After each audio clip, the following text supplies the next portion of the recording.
नमस्कार मित्रांनो, पुन्हा एकदा एका नव्या वेगळ्या व्हिडिओमध्ये सगळ्यांचं स्वागत। मित्रांनो, आज निसर्गाचं रौद्र रूप अक्षरशः पाहायला मिळालं। सिद्धटेकला सिद्धटेक जी मंदिर आहे, सिद्धटेकच्या मंदिराच्या साईडला मी आज आलो होतो आणि नदीला पूर आलेला आहे। तर जी भीमा नदी आहे ना, अक्षरशः नदीला पूर आला आहे। हे बघा तुम्ही, पूर्ण हा जो पूल आहे हा पाण्याखाली गेलेला आहे।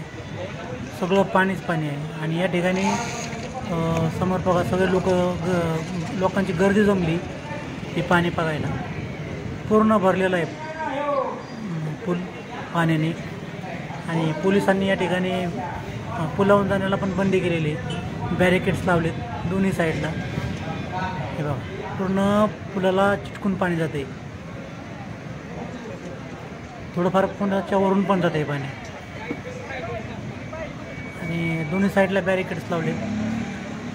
आणि ते बॅरिकेड्स लावल्यामुळं काय की लोकांना बंदी केलेली, कारण पूर्ण नदीला पाणी आल्यामुळं पोलिसांनी काय केलं, या ठिकाणी बंदी केलेली नदीवरून जाण्यासाठी। आणि काल पाऊस जो पडला मित्रांनो, काल परवा 2 दिवस पाऊस पडला आहे, त्या पावसाचा हा परिणाम आहे। आणि पुण्याच्या वाढल्या पुण्या साईडनं जे पाणी सोडलेलं आहे ते या नदीला आलेलं आहे आणि त्यामुळं सगळीकडे पाणीच पाणी आहे। पूर्ण घाण जमा झाली आणि लोकांनी बी गर्दी केली नदीचं पाणी बघायला।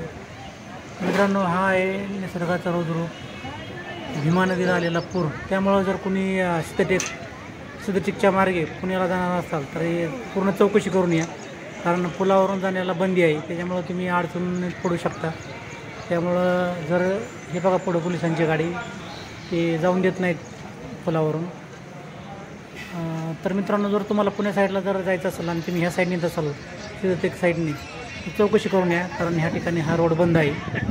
तर मित्रांनो, हा छोटासा व्हिडिओ कसा वाटला कमेंटमध्ये नक्की कळवा, लाईक करा, शेअर करा आणि चॅनलवर जर नवीन असताल तर चॅनल सबस्क्राईब मात्र नक्की करा।